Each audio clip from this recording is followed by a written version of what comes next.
Hello viewers, আসসালামু আলাইকুম।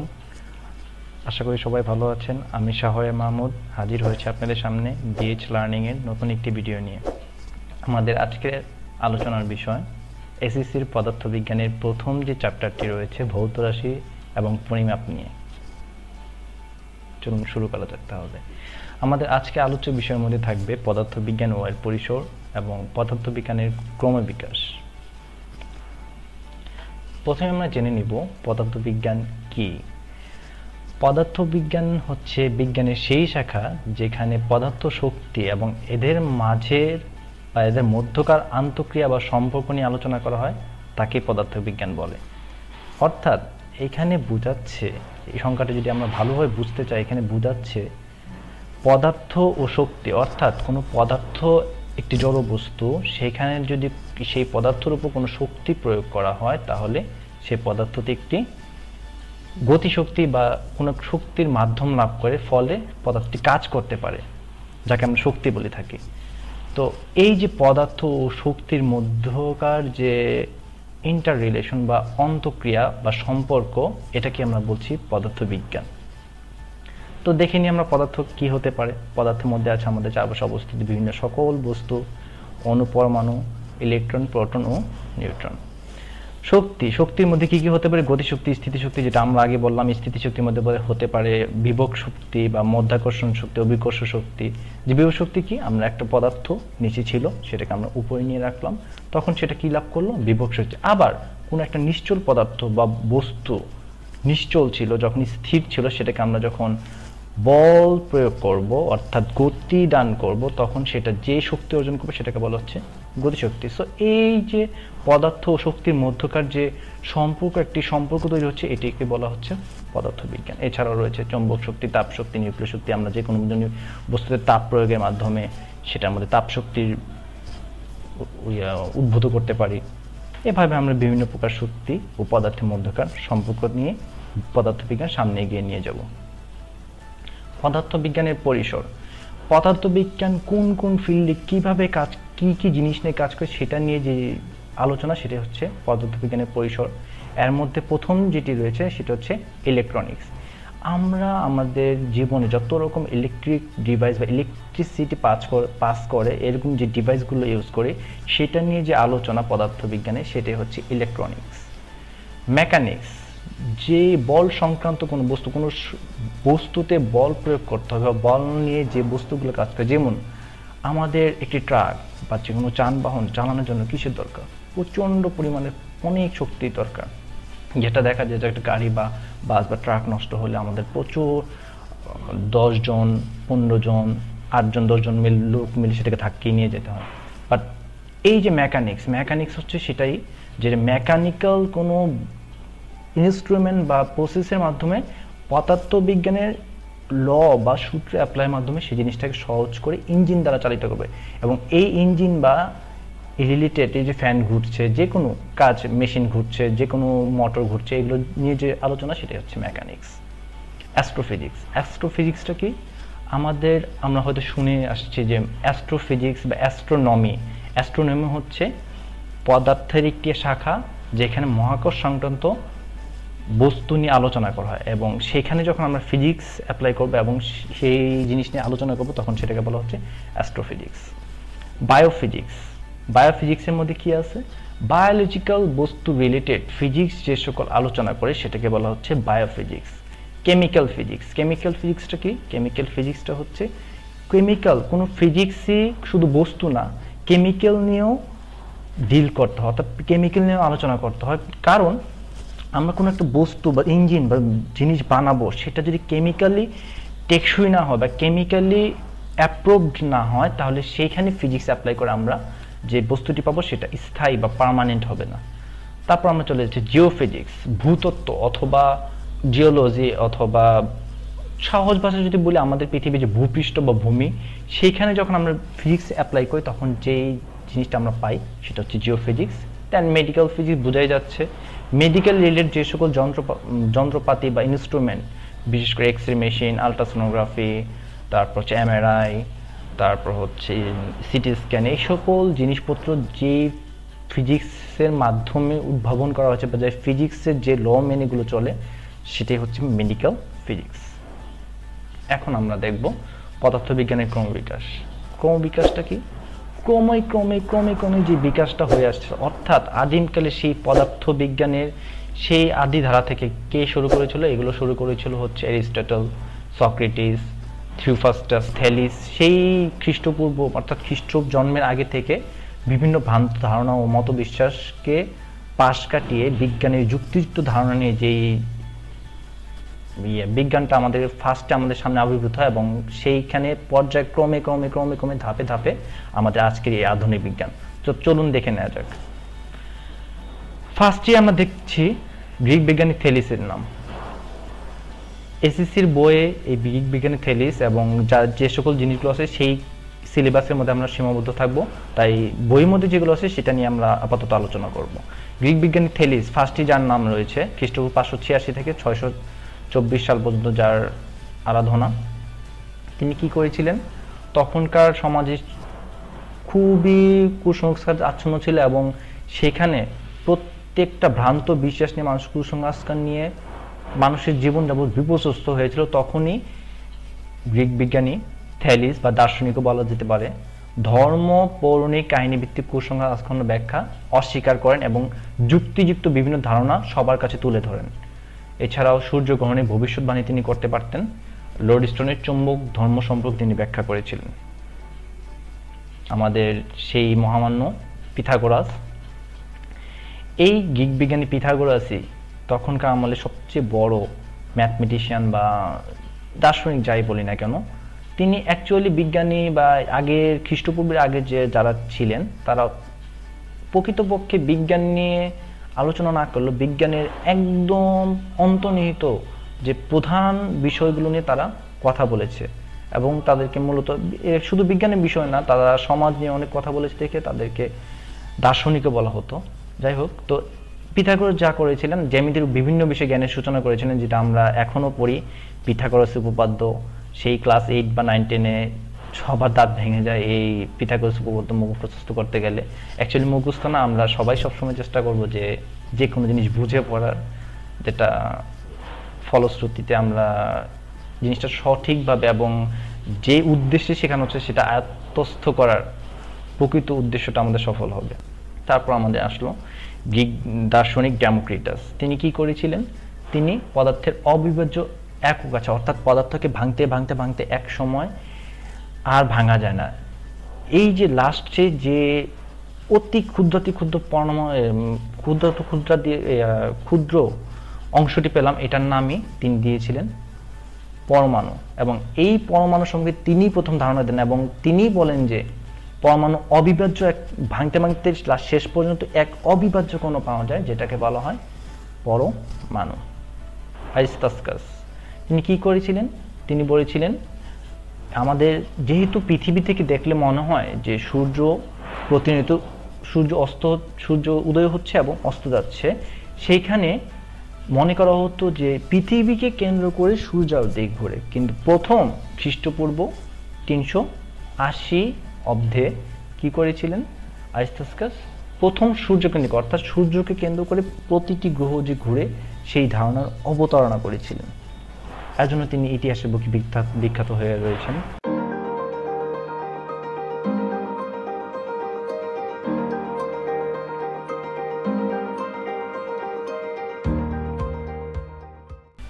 এরপর যার নাম দেখব গ্রিক বিজ্ঞানী, গ্রিক দার্শনিক ভাবে, যেটা বলেছিলাম যে খ্রিস্টপূর্বের আগে দার্শনিক বা বিজ্ঞানী যেটা ইউজ করি না কেন আমরা, গ্রিক দার্শনিক আর্কিমিডিসের নাম। তিনি কি করেছিলেন? তখনকার আমলে গ্রিক দার্শনিক আর্কিমিডিস খুবই নামকরা একজন বিজ্ঞানী ছিলেন। তিনি তরল পদার্থ, ঊর্ধ্বমুখী বল বা প্লাবতা সম্পর্কে যে ধারণা, সেটার সম্পর্কে একটা সুন্দর একটি ইতিহাস আছে। গোলীয় আয়নার যে সূর্যরশ্মি কেন্দ্রীভূতকরণ, সেটার একটি দারুণ একটি ইতিহাস আছে। এটি যে তরলমুখী ধারণা বলা হয়ে থাকে যে তিনি এক সময় গোসল করতে গিয়েছিলেন, তো বাথটাবে যখন তিনি বাথটাবে পানি টইটম্বুর করা ছিল, এবং যখন তিনি সেই বাথটাবে গোসল করতে যান, অর্থাৎ গিয়ে গোসলের জন্য ভিতরে ঢোকেন, তখন সেখান থেকে কিছু পানি পড়ে যায়।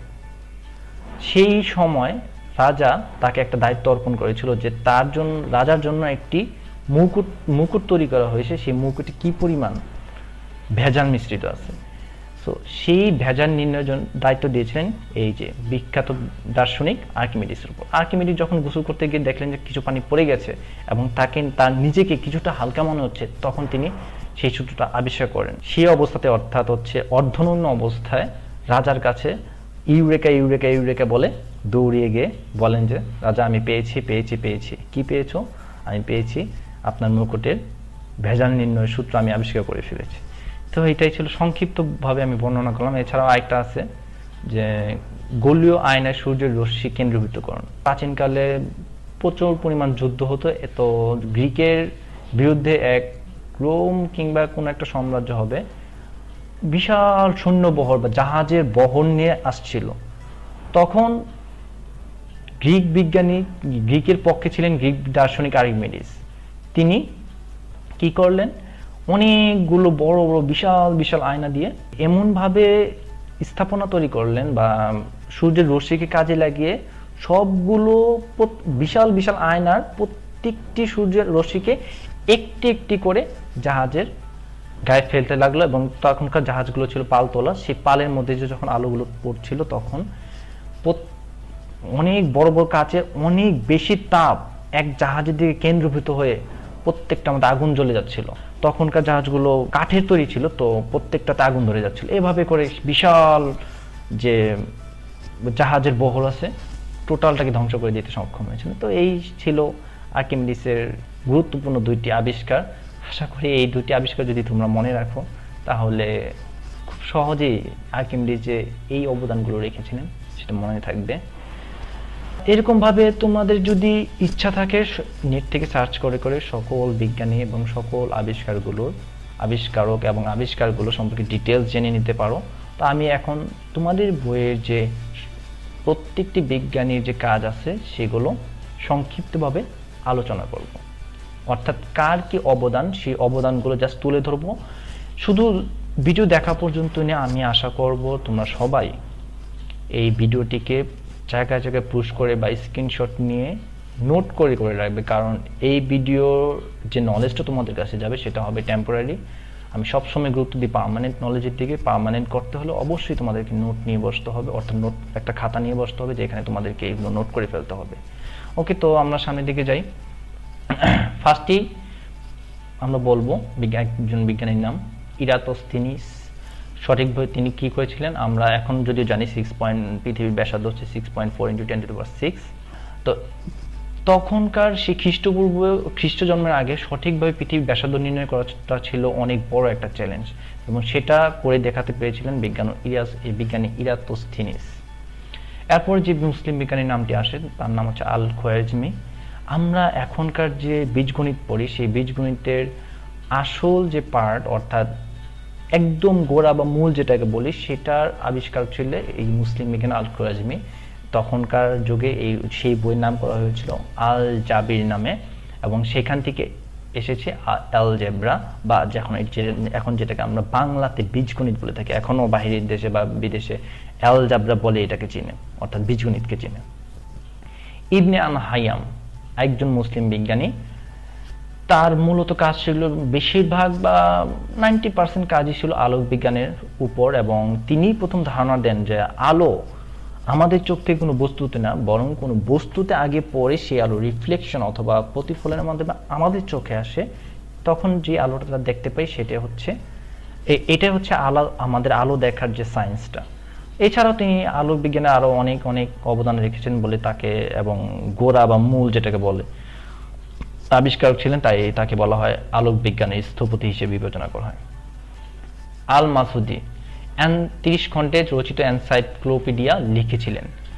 তো আমরা একটা জিনিস জেনে নিই, এনসাইক্লোপিডিয়া কি। এনসাইক্লোপিডিয়া হচ্ছে একটা তথ্য ভান্ডার যেখানে অনেক ধরনের তথ্য। এখানে মূলত এনসাইক্লোপিডিয়া হচ্ছে বিজ্ঞান ধর্মীয় তথ্য। আল মাসুদি যেটা করেছিল বিজ্ঞান জাতীয়, বেশিরভাগই ছিল বিজ্ঞান জাতীয় তথ্য একটি সমগ্র বা একটি সমারোহের মধ্যে আনতে চেয়েছিলেন, যেটা রচনা করতে এতই বেশি সময় বা এত বেশি বড় হয়েছিল যে তাকে 30টি খণ্ডে লিপিবদ্ধ করা হয়েছে। বিজ্ঞানের উত্থান পর্ব যেটাকে বলা হয় সেখানে আমরা ঢুকছি, অর্থাৎ আধুনিক বিজ্ঞানের উত্থান বা শুরুটা যেখানে, সেখানে আমরা এখন শুরু করব। কোপারনিকাস, আমরা একটু আগে দেখে আসছি আরিস্টার্কাস প্রথম সূর্যকেন্দ্রিক সৌরজগতের ধারণা দিলেও তখন সৌরজগৎ সম্পর্কে ধারণা স্পষ্ট ছিল না। স্পষ্ট ধারণা নিয়ে পরবর্তীতে ফার্স্ট টলেমি, কোপারনিকাস আরও গ্যালিলিও সহ অনেক বিজ্ঞানী ধারণা দেয়। এর মধ্যে কোপারনিকাস একটা উত্তম এবং সবচেয়ে বেশি গ্রহণযোগ্য বলে ধারণা করা হয়। প্রথম তিনি তাকে সূর্যকেন্দ্রিক সৌরজগৎ আরিস্টার্কাস দিয়েছিলেন সূর্যকেন্দ্রিক আবর্তনের ধারণা, আর তিনি দেন সূর্যকেন্দ্রিক পুরো সৌরজগতের ধারণাটা দেন এবং বিস্তারিত দেন, মানে ডিটেইল যে, অর্থাৎ তিনি শুধু ধারণা দিয়েই অস্ত যাননি, তিনি আরও স্পষ্ট ধারণা দিয়েছেন সৌরজগতের প্রত্যেকটি গ্রহ এবং সূর্যের মধ্যকার পর্যায়কাল বা আবর্তনকাল সম্পর্কে তিনি ধারণা দেন। গ্যালিলিও পরন্তবস্তির যে 3টি সূত্র আছে সেই 3টি সূত্র এই গ্যালিলিও আবিষ্কার। এছাড়াও গিনি পালক আরও অন্যান্য পরীক্ষাগুলো গ্যালিলিওর বিখ্যাত পরীক্ষা নামে পরিচিত। মূলত তিনি মহাকাশ বিজ্ঞানী ছিলেন, বিভিন্ন মহাকাশে বিভিন্ন জিনিস নিয়ে চিন্তা করতেন। তারপর আমাদের চলে আসলো মহান বিজ্ঞানী স্যার আইজ্যাক নিউটনের নাম, যার মাথায় আপেল পড়ার ঘটনা সবারই জানা। তো আসলে এটা নিয়ে একটু বলি যে মাথায় আপেল পড়াটা মূলত এখানে মূল বিষয় না, যে আপেলটা পড়লো আর সঙ্গে সঙ্গে সূত্রটা চলে আসলো, সেটা না। হয়তো তিনি অনেক আগে থেকে এটা নিয়ে খুবই গভীর চিন্তা এবং অনেক কিছু ভেবে রেখেছিলেন, আর যখনই আপেলটা তার অনেকটা আর্কিমিডিসের পানিতে ডুব দেওয়ার মতো, তো যখনই আপেলটা তার মাথায় পড়লো তখনই তার মাথায় আসলো যে মহাকর্ষ কোনোভাবে একভাবে অর্থাৎ পৃথিবী আপেলটা কোনো একভাবে আকর্ষণ করছে, যে কারণে গাছ থেকে আপেলটা পড়ে সোজা তার মাথার মধ্যে আসছে, নট উপরে কখনো যায় না। তখন সেই সূত্রর সমাধান বা মিলানো বলা যাক, আমরা 3 Idiots মুভিতে দেখছি যে কি করা হয়, যে সেখানে আমির খান যে তার যে ফ্রেন্ড একটা ড্রোন আবিষ্কার করেছিল, সেই ট্রেনের সম্পূর্ণ করা কাজটা আমির খান করে। তো এরকম তোর গান 3 Idiots-এর যে গান অল ইজ ওয়েল, ওই গানটার মধ্যে তার সূত্রটা মিলে যায়, অর্থাৎ ড্রোনটার সবচেয়ে বড় ইম্পর্টেন্ট বিষয় হচ্ছে তাই সেই ড্রোনটাকে ব্যালেন্স করা, সেই ব্যালেন্সটা করতে পারছিল না। তো ওই গানটার মধ্যে তার কোনো একটা কারণ বা কোনো একটা কথা মনে পড়ে, সেই ব্যালেন্স করার সূত্রটা মিলে যায়। তো সেই আপেল পড়ার ঘটনা থেকে আসছে মহাকর্ষ বলের সূত্র। এগুলো নিয়ে আমরা পরবর্তী যে চ্যাপ্টারগুলো আছে তোমাদের, সেগুলোর মধ্যে আলোচনা করব। এছাড়াও আছে গতির 3টি সূত্র বিখ্যাত, ক্যালকুলাস, যেটা তোমাদের এই 9, 10 বা এসএসসি লেভেলে না থাকলেও এইচএসসি লেভেলে পুরোপুরি জানতে পারবে। বলবিদ্যা হালকা করে জানতে পারবে, তোমাদের এই ফিজিক্স বই আছে। এছাড়া আলোক বিজ্ঞান সম্পর্কে বিভিন্ন শাখা অনন্য ভূমিকা রেখেছেন। নিউটনের তেমন কোনো আবিষ্কার তোমাদের এখনকার বই নেই, পরবর্তী যে এইচএসসি সেইখানে তোমরা জানতে পারবে।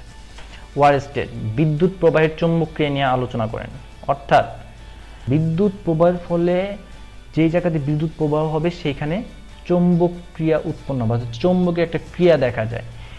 এই যে বিদ্যুৎ প্রবাহ হলে কোনো স্থান দিয়ে বা কোনো পরিবাহী তারের মধ্যে যখন বিদ্যুৎ প্রবাহ হয় তার মধ্যে একটা চৌম্বক ক্রিয়া উৎপন্ন হয়, এটা প্রথম আবিষ্কার করেছিলেন ওয়ারস্টেড। ফ্যারাডে ও হেনরি কি করেছিলেন, ঠিক এই প্রক্রিয়াটি বিপরীত প্রক্রিয়া, অর্থাৎ তাড়িৎচুম্বক আবেশ। অর্থাৎ কোনো চুম্বকের মধ্য চুম্বক যখন কোনো অন্য চুম্বক বা তড়িৎ ক্ষেত্রের মধ্যে আসা যাওয়া করে, সেখানে তড়িৎ বা বিদ্যুৎ প্রবাহ উৎপন্ন হয়। আধুনিক পদার্থ, এই যে আমাদের সেই আদিকাল থেকে রেনেসাঁ যুগের মধ্য দিয়ে আধুনিক পদার্থবিজ্ঞানের সূচনা, এক্ষেত্রে অনেক বিজ্ঞানীর ভূমিকা, সেটা আমরা এখন তুলে ধরব। ডাল্টনের পারমাণবিক তত্ত্ব, এই তত্ত্বের মাধ্যমে ডাল্টন পরমাণু সম্পর্কে ডেমোক্রিটাস যে ধারণা দিয়েছিলেন সেটা বিশদভাবে এবং পরমাণু সম্পর্কে ডিটেলস ধারণা দেন। থমসন তো পরমাণু যে ইলেকট্রন নিয়ে গঠিত এবং সেই ইলেকট্রন আবিষ্কার করেন Thomson. Rutherford solar atomic model, Rutherford সৌরজগতের সূর্যকে কেন্দ্র করে ঘূর্ণায়মান গ্রহের মতো পরমাণুর নিউক্লিয়াসকে কেন্দ্র করে ইলেকট্রনগুলো যে পরমাণু চারদিকে ঘটছে, এটা বিস্তারিত তত্ত্ব দেন রাদারফোর্ড। ম্যাক্স প্লাঙ্ক কোয়ান্টাম তত্ত্ব দেন। কোয়ান্টাম তত্ত্ব সম্পর্কে একটু বলি। অনেক জায়গায় কোয়ান্টাম ফিজিক্স, কোয়ান্টাম কেমিস্ট্রি অনেক কিছু নাম শুনবে। কোয়ান্টাম মূলত হচ্ছে কোনো একটা বস্তু বা জিনিস বা ঘটনাকে ছোট ছোট প্যাকেট, একদম ক্ষুদ্রাতি ক্ষুদ্র অংশ থেকে চিন্তা করার নামই হচ্ছে কোয়ান্টাম। আর সেটা নিয়ে যে থিওরি বা তত্ত্ব, সেটা হচ্ছে কোয়ান্টাম তত্ত্ব। এটার ফার্স্ট অবতারণা করেছিলেন ম্যাক্স প্ল্যাঙ্ক। এছাড়াও শ্রোডিঞ্জিয়ার সহ আরও অনেক বিজ্ঞানী আছেন এটার সাথে। সত্যেন্দ্রনাথ বসু বাংলাদেশে একমাত্র বিজ্ঞানী যিনি আইনস্টাইনের সাথে কাজ করা বা বিশ্বের নোবেল বিজয়ী বিজ্ঞানীর সাথে কাজ করার সুযোগ হয়েছিল। এবং শুধু সুযোগই না, অনেক বিজ্ঞানের শাখায়, বিশেষ করে থিওরিটিক্যাল ফিজিক্সে অনেক বড় একটি ভূমিকা রাখেন তিনি। এবং তার সবচেয়ে বড় অবদান হচ্ছে বোস-আইনস্টাইন তত্ত্ব। এছাড়াও তার নিজস্ব আবিষ্কার ছিল বোসন কণা, হিগস বোসন কণা বা বোসন কণা। Einstein theory of relativity, photo electric effect হচ্ছে কোনো একটা ধাতুর উপর আলো যে পড়বে, সেই আলোর থাকবে যথেষ্ট পরিমাণ শক্তি, সেইখান থেকে একটা ইলেকট্রন বের হয়ে আসবে। এটাকে বলা হচ্ছে ফটো ইলেকট্রিক ইফেক্ট। অর্থাৎ ফটো মানে কি? ফটো মানে আলোর কণা, ইলেকট্রিক মানে কি? ইলেকট্রনের মাধ্যমে বা ইলেকট্রন বিমের মাধ্যমে এটা তৈরি করা হয়। এই আলোটা যথেষ্ট পরিমাণ শক্তি থাকতো এই আলোর, এর ফলে যে ইফেক্টটা দেখা যায় অর্থাৎ ইলেকট্রন নির্গত হয়, এটাকে বলা হচ্ছে photo electric effect. Roentgen X ray, আমরা যে X ray machine X ray machine use করি চিকিৎসা বিজ্ঞান সহ বিভিন্ন, শুধু চিকিৎসা বিজ্ঞান না, গবেষণার কাজে এক্স রে প্রবলভাবে ব্যবহৃত হচ্ছে। সেই এক্স রে মেশিনের আবিষ্কারক হচ্ছে রনজেন্ট। পিয়ারি কোরি ও মেরি কোরি, তেজস্ক্রিয়তা মানে হচ্ছে কোনো একটা ধাতু বা পদার্থ থেকে আলফা, বিটা, গামা অর্থাৎ খুবই মারাত্মক ক্ষতিকর যে রশ্মি বের হয়, সেটাই হচ্ছে তেজস্ক্রিয়তা। তো এই তেজস্ক্রিয়তা প্রথম আবিষ্কৃত হয়েছিল রেডিয়াম থেকে, আর জন্য এটার নাম রেডিয়াম ও তেজস্ক্রিয়তা আবিষ্কার বলা হয়ে থাকে। পিয়ারি কোরি, মেরি কোরি একটা কাপল, এরা বিজ্ঞানের বিভিন্ন শাখায়, বিশেষ করে পদার্থ বিজ্ঞানে অনেক বেশি ভূমিকা পালন করে। তো আজকে এই পর্যন্তই। আশা করি সবাই ভালো থাকবেন, সুস্থ থাকবেন। সাবস্ক্রাইব করে আমাদের চ্যানেলের সাথেই থাকবেন। আর হ্যাঁ, অবশ্যই ভিডিওটি যদি ভালো লাগে লাইক, কমেন্ট ও শেয়ার করতে ভুলবেন না। সবাইকে ধন্যবাদ।